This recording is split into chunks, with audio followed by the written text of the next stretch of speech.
প্রিয় স্নেহের ছাত্রছাত্রীরা, তোমাদের সবাইকে আমার এই ইউটিউব চ্যানেল ত্রিবেদী একাডেমিতে স্বাগত জানাই। আমি বিপ্লব ত্রিবেদী। এইবারে আগস্ট মাসে তোমরা একটা অ্যাক্টিভিটি টাস্ক পেয়েছো। সেই অ্যাক্টিভিটি টাস্কের ইংরেজি বিষয় নিয়ে আমার এই ভিডিওটি তোমরা সবাই মন দিয়ে দেখো, তাহলে তোমরা তোমাদের অ্যাক্টিভিটি টাস্কের সমস্ত প্রশ্নের উত্তর পেয়ে যাবে। তাহলে আমরা শুরু করি। দেখো, প্রথমেই বলছে আমাদেরকে রিড, পড়ো দ্য ফলোয়িং প্যাসেজ, নিচের প্যাসেজটিকে, অ্যান্ড এবং আনসার, উত্তর দাও দ্য কোয়েশ্চেন্স, প্রশ্নগুলোর গিভিং গিভেন বিলো, নিচে দেওয়া। এটা তোমাদের বইয়ের একটা প্যাসেজ, অর্থাৎ এটা তোমাদের সিন প্যাসেজ। এই প্যাসেজটা তোমরা লেসন 5 ইউনিট লেসন 5-এ uncle Podger hangs a picture এই গল্পে আছে। আর তোমরা যদি পৃষ্ঠা খোঁজো তাহলে পেজ নাম্বার 47, তাতে তোমরা পেয়ে যাবে। বেশ, প্যাসেজটাকে আমরা একটু পড়ে নিই। আমরা উড ফাইন্ড, খুঁজে পেতাম, আ হ্যামার, একটি হাতুড়িকে, ফর হিম, তার জন্য, অ্যান্ড এবং, দেন, তারপরে, হি, তিনি, উড হ্যাভ লস্ট, হারিয়ে ফেলতেন, সাইট অফ দ্য মার্ক, সেই চিহ্নটাকে, হি হ্যাড মেড, যেটা তিনি করেছিলেন, অন দ্য ওয়াল, দেওয়ালে, ওয়ার, যেখানে, দ্য নেল, সেই পেরেকটিকে, ওয়াজ টু গো ইন, পোতা হবে, ইচ অফ আস, আমাদের প্রত্যেকের, হ্যাড টু গেট আপ, উঠতে হতো, অন দ্য চেয়ার, চেয়ারের ওপরে, বিসাইড হিম, তার পাশে, অ্যান্ড সি, এবং দেখতাম, ইফ উই, যে আমরা, কুড ফাইন্ড ইট, সেই চিহ্নটাকে খুঁজে পেতে পারি কিনা।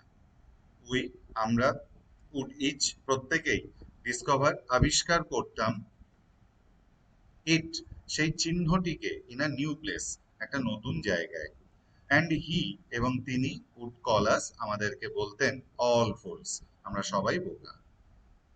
ট্রাইং, চেষ্টা করতেন, টু রিচ, পৌঁছাতে, আ পয়েন্ট, একটা স্থানে, 3 ইঞ্চিস বিয়ন্ড, 3 ইঞ্চি ওধারে, হোয়াট ওয়াজ পসিবল, যেটা সম্ভব, ফর হিম টু রিচ, তার পক্ষে পৌঁছানো সম্ভবই নয়।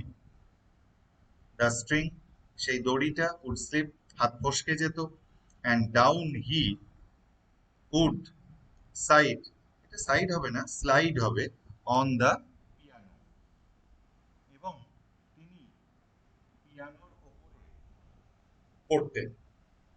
তাহলে মাথায় রেখো, এটা সাইড হবে না, এটা স্লাইড, স্লাইড ডাউন মানে পিছলিয়ে পড়া। তাহলে এবার আমরা আমাদের প্যাসেজটাকে পড়লাম, প্যাসেজটাকে পড়ে তার বাংলা মানে করলাম। এবার আমরা অ্যাক্টিভিটি 1-এ আসছি। অ্যাক্টিভিটি 1 বলছে, রিঅ্যারেঞ্জ দ্য ফলোয়িং সেন্টেন্সেস। এই যে আমাদের নিচে দেখো 5খানা বাক্য দিয়েছে, এই 5টা বাক্য উলট পালট করে দিয়েছে। আমাদেরকে এই প্যাসেজটা পড়তে হবে, পড়ে এই প্যাসেজে ঘটনার যে ক্রমানুসার রয়েছে, সেই ক্রমানুসারে ঘটনাটাকে আমাদেরকে সাজাতে হবে। তাহলে আগে আমরা একটু দেখে নিই আমাদেরকে কি কি দিয়েছে। না, একেরটা বলছে, each of us could discover a new place, আমরা প্রত্যেকেই একটা নতুন স্থান আবিষ্কার করতাম। দুয়েরটা বলছে, দ্য হ্যামার ওয়াজ ফাউন্ড, সেই হাতুড়িটাকে খুঁজে পাওয়া যেত। তিনেরটা বলছে, he fell on to the piano, সে পিয়ানোর উপরে পড়ে যেতেন। চারেরটা বলছে, everyone has to get up on the chair beside him, তার পাশের চেয়ারে সবাইকে উঠতে হতো। আর 5 নম্বর বলছে, uncle Podger would lose sight of the mark, uncle Podger সেই চিহ্নটাকে হারিয়ে ফেলতেন। তাহলে আমরা 5টা প্রশ্ন দেখলাম। এবার এটাকে যদি পরপর সাজাই, তাহলে কিভাবে সাজাবো দেখো, তার উত্তর বলে দিয়েছি। দেখো, মডেল অ্যাক্টিভিটি টাস্ক ফেজ 3, অর্থাৎ তোমরা আগস্ট মাসে যেটা পেয়েছো, ক্লাস 7। এবার অ্যাক্টিভিটি 1-এর উত্তর দেখো ভালো করে। প্রশ্নে যেটা 2 ছিল, সেই লাইনটা বা সেই সেন্টেন্সটা আমাদের প্রথমে হবে। দ্য হ্যামার ওয়াজ ফাউন্ড, হাতুড়িটাকে খুঁজে পাওয়া হয়েছিল। তাহলে এটা ছিল প্রশ্নে 2 নম্বরে, কিন্তু উত্তরে এটা হবে 1 নম্বরে। তারপরে প্রশ্নে যেটা 5 নম্বরে ছিল সেটা উত্তরে হবে 2 নম্বরে। Uncle Podger would lose sight of the mark, uncle Podger সেই চিহ্নটাকে হারিয়ে ফেলতেন। তারপর 4 নম্বরে 4 নম্বর প্রশ্ন যেটা ছিল সেইটা আমাদের উত্তরে হবে 3 নম্বর। Everyone has to get up, প্রত্যেককে উঠতে হতো, অন দ্য চেয়ার, চেয়ারে, বিসাইড হিম, তার পাশে। এরপর এরপর হচ্ছে প্রশ্নে যেটা 1-এর দাগ ছিল উত্তরে সেটা হবে 4-এর দাগ। ইচ অফ আস, আমরা সবাই ডিসকভার, আবিষ্কার করতাম, আ নিউ প্লেস, একটা নতুন স্থান। এরপর প্রশ্নে যেটা 3 নম্বরে ছিল উত্তরে সেটা হবে শেষ, অর্থাৎ 5 নম্বরে। He fell on to the piano, তিনি পিয়ানোর উপরে পড়ে যেতেন। তাহলে দেখো প্রশ্নে আমাদেরকে 5টা বাক্য দিয়েছিল এবং সেগুলো একটু অগোছালো ভাবে দিয়েছিল। আমরা প্রথমে গল্পটা পড়েছিলাম, গল্পটা পড়ার পর আমরা সেই অগোছালো বাক্যগুলোকে গল্প অনুসারে পরপর সাজালাম। তাহলে প্রথমে হচ্ছে দ্য হ্যামার ওয়াজ ফাউন্ড, হাতুড়িটা পাওয়া গেল। তারপরে হচ্ছে uncle Podger would lose sight of the mark, uncle Podger চিহ্নটাকে হারিয়ে ফেলতো।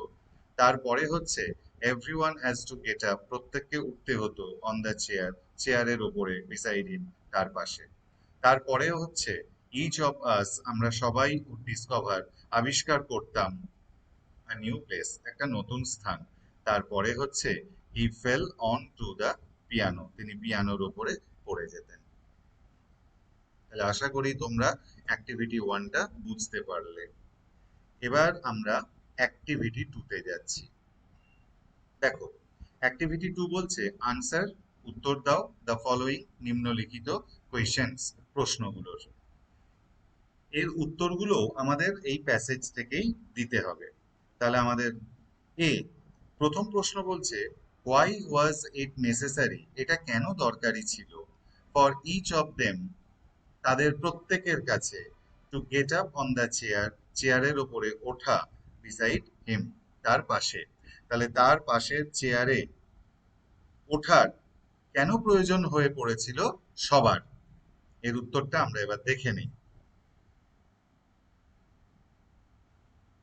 দেখো অ্যাক্টিভিটি 2, উত্তর এ, ইট ওয়াজ, এটা ছিল, নেসেসারি, দরকারি, ফর ইচ অফ দেম, তাদের প্রত্যেকের জন্য, টু গেট আপ, ওঠা, অন দ্য চেয়ার, চেয়ারের ওপরে, বিসাইড হিম, তার পাশের, টু ফাইন্ড আউট, খুঁজে বার করতে, দ্য মার্ক, সেই চিহ্নটাকে, হি হ্যাড মেড, তিনি করেছিলেন, অন দ্য ওয়াল, দেওয়ালের ওপর, হোয়ার, যেখানে, দ্য নেল, পেরেকটিকে, ওয়াজ টু গো ইন, পোঁতা হতো। তাহলে এই হলো আমাদের প্রথম প্রশ্নের উত্তর। এরপর আমরা দ্বিতীয় প্রশ্নে যাচ্ছি। দ্বিতীয় প্রশ্ন কি বলছে, B, why did uncle consider each of them to be fools, why, কেন, ডিড আঙ্কেল, কাকা, কনসিডার, বিবেচনা করতেন, ইচ অফ দেম, তাদের প্রত্যেককে, টু বি ফুলস, বোকা রূপে। তাহলে এবার আমরা এর উত্তরটা দেখে নিই।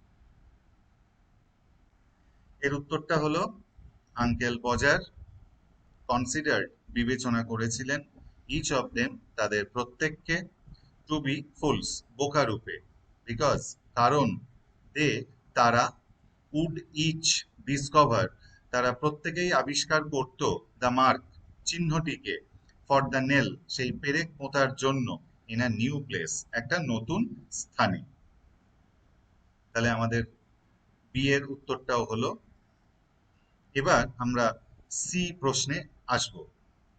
হাউ ডিড আঙ্কেল পজার, কিভাবে uncle Podger, fall on the piano, পিয়ানোর ওপরে পড়ে গিয়েছিলেন। এবার আমরা সি এর উত্তর। তাহলে uncle Podger was trying, uncle Podger চেষ্টা করছিলেন, টু রিচ, পৌঁছাতে, আ পয়েন্ট, একটা স্থানে, 3 ইঞ্চিস, 3 ইঞ্চি, বিয়ন্ড, ওধারে, what was possible, for him to reach, তার পক্ষে পৌঁছানো সম্ভব। তার পক্ষে যেখানে পৌঁছানো সম্ভব তার থেকেও 3 ইঞ্চি ওপরে পৌঁছাতে চাইছিলেন। দ্য স্ট্রিং ফিতেটি উড স্লিপ, ফসকে গিয়েছিল, অ্যান্ড এবং হি উড স্লাইড ডাউন, তিনি ধপাস করে পড়ে গিয়েছিলেন বা পিছলিয়ে পড়ে গিয়েছিলেন অন দ্য পিয়ানো, পিয়ানোর উপরে। তাহলে এখানে আমাদের অ্যাক্টিভিটি 2 তে যে 3টে প্রশ্ন আমাদের দিয়েছিল আমরা সেই 3টে প্রশ্নের উত্তর পেয়ে গেলাম। এবার আমরা আসছি অ্যাক্টিভিটি 3 তে।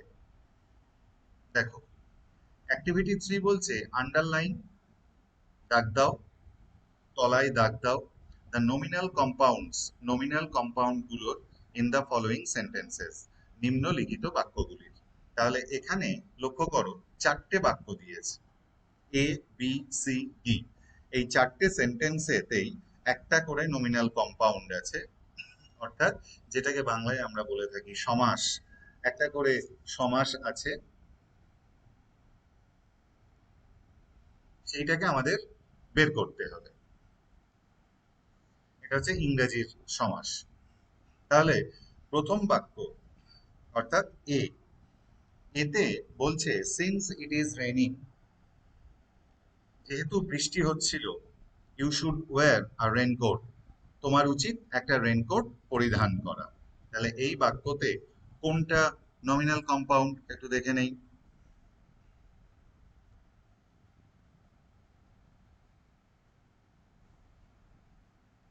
দেখো, আমরা অ্যাক্টিভিটি 3 উত্তরে এলাম। সিন্স ইট ইজ রেইনিং, যেহেতু এটা বৃষ্টি হচ্ছিল, ইউ শুড ওয়্যার, তোমার পরিধান করা উচিত, দ্য রেইনকোট। এই রেইনকোট শব্দটাই আমরা আন্ডারলাইন করব, কারণ এইটা হলো নমিনাল কম্পাউন্ড। রেইনকোট মানে হচ্ছে আ কোট দ্যাট প্রোটেক্টস রেন, যে রেনকে রক্ষা করে, মানে রেন থেকে আমাদেরকে রক্ষা করে আর কি। তাহলে হবে a coat that protects us from rain, এটাকে বলে নমিনাল কম্পাউন্ড। এরপরে বি বলছে ডু ইউ নো, তুমি কি জানো, হাউ টু ইউজ, কি করে ব্যবহার করতে হয়, দ্য ওয়াশিং মেশিন, ওয়াশিং মেশিনটিকে। তাহলে এর উত্তরটা আমরা একটু দেখে নিই। ডু ইউ নো, তোমরা কি জানো, হাউ টু ইউজ, কিভাবে ব্যবহার করতে হয়, দ্য ওয়াশিং মেশিন। তাহলে এই ওয়াশিং মেশিনের এই শব্দটিতে আমাদের আন্ডারলাইন করতে হবে। তার মানে একটা মেশিন যেটা ওয়াশ করে, এটাই হলো নমিনাল কম্পাউন্ড। এরপর সি, সি বলছে নেভার ওয়েস্ট, কখনো অপচয় করো না, ড্রিঙ্কিং ওয়াটার, পানীয় জল। তাহলে এর উত্তরটা দেখে নেই। নেভার ওয়েস্ট ড্রিঙ্কিং ওয়াটার, এই ড্রিঙ্কিং ওয়াটার, ঠিক আছে, ওয়াটার ফর ড্রিঙ্কিং, তাহলে এটা হলো নমিনাল কম্পাউন্ড। তাহলে ওয়াশিং মেশিনেরটা আগে বলা হয়নি, তাহলে a machine that washes clothes, এটা হচ্ছে ওয়াশিং মেশিন। আর এই যে drinking water, water for drinking, এইটা হলো আমাদের সি। এরপরে আমরা আসবো দিতে বলছে, দেখো, there is not a single oil pump in our area.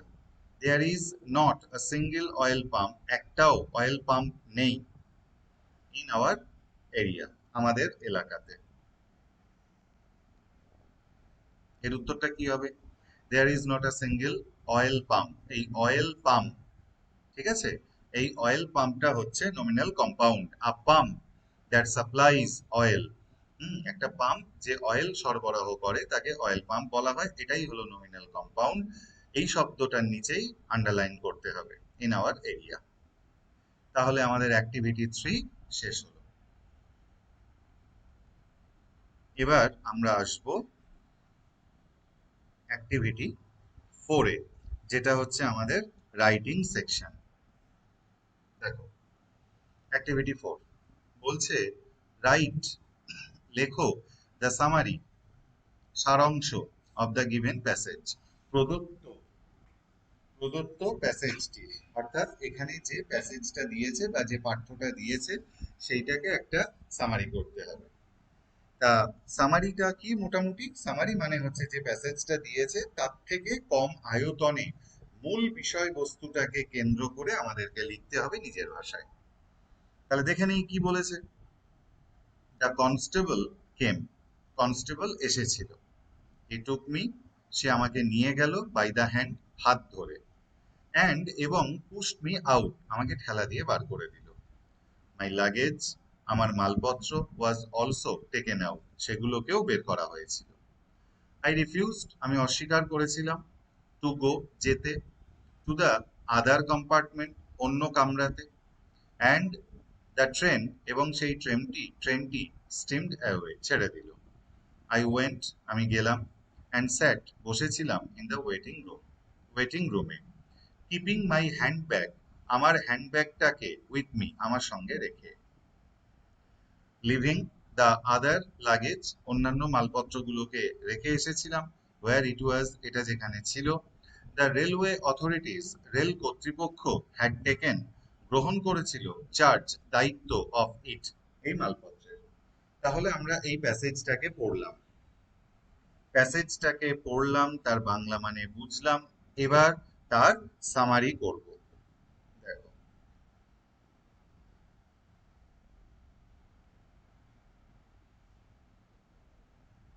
তাহলে আমাদের অ্যাক্টিভিটি 4 এর উত্তর। কামিং দেয়ার, সেখানে এসে। দ্য কনস্টেবল পুশড, কনস্টেবল ঠেলা দিয়েছিল। দ্য রিলাক্ট্যান্ট, এটা দায়ের পরে লিখবে। দ্য রিলাক্ট্যান্ট, সেই অনিচ্ছুক ন্যারেটর, কথককে। আউট, বাইরে। উইথ হিজ লাগেজ, তার মালপত্র সহ। টু দ্য আদার কম্পার্টমেন্ট, অন্য কম্পার্টমেন্টের দিকে। লিভিং দ্য লাগেজ, লাগেজটাকে রেখে দিয়ে। Under the railway authorities charge, সেই রেলওয়ে কর্তৃপক্ষের তত্ত্বাবধানে। হি ওয়েন্ট, তিনি গিয়েছিলেন। টু দ্য ওয়েটিং রুম, সেই ওয়েটিং রুমে। উইথ হিজ হ্যান্ড ব্যাগ, হাতে ছিল তার হ্যান্ড ব্যাগ। তাহলে আমাদের অ্যাক্টিভিটি 4 শেষ হলো। আশা করি তোমরা সবাই মন দিয়ে ভিডিওটা শুনেছিল এবং দেখেছো এবং এটা বুঝতেও পেরেছো। যদি তোমাদের কোনো বুঝতে অসুবিধা হয়ে থাকে তাহলে আমি ডেসক্রিপশন বক্সে এই পিডিএফ গুলির লিংক দিয়ে দেব। তোমরা চাইলে সেখানে গিয়ে দেখতে পারো বা ডাউনলোডও করে নিতে পারো। এর সঙ্গে গ্রামার শেখার জন্য প্লে লিস্টে লিংক পেয়ে যাবে। আর শেষে একটা কথা বলি, আমার এই ভিডিওটি যদি তোমাদের ভালো লেগে থাকে তাহলে আমার এই চ্যানেল ত্রিবেদী একাডেমিকে অবশ্যই তোমরা সাবস্ক্রাইব করবে। এই ভিডিওটি যদি তোমাদের ভালো লেগে থাকে তাহলে তোমরা অবশ্যই এই ভিডিওটিকে লাইক করবে। আর যে ভিডিওটা করলাম তোমাদের ইংরাজি বিষয়ের অ্যাক্টিভিটি টাস্ক নিয়ে, সেইখানে যদি তোমাদের মনে কোনো দ্বিধাদ্বন্দ্ব বা সংশয় থেকে থাকে তাহলে কমেন্ট সেকশনে এসে কমেন্ট করো। আর একটু খেয়াল করো, সাবস্ক্রাইব বাটনের নিচে একটা বেল আইকন আছে, ওটাকে প্রেস করে দাও, তাহলে এর পরের মাসের যে অ্যাক্টিভিটিটা দেবে তার সমস্ত উত্তরগুলো তোমরা পেয়ে যাবে। এছাড়াও টেক্সট বই এবং গ্রামারের সমস্ত প্রশ্ন উত্তর তোমরা পেয়ে যাবে। আর তোমরা সবাই ভালো থাকো, তোমরা সবাই সুস্থ থাকো, তোমরা সবাই বাড়িতে থাকো, তোমরা সবাই মন দিয়ে পড়াশোনা করো, অযথা বাইরে বেরিও না। ধন্যবাদ।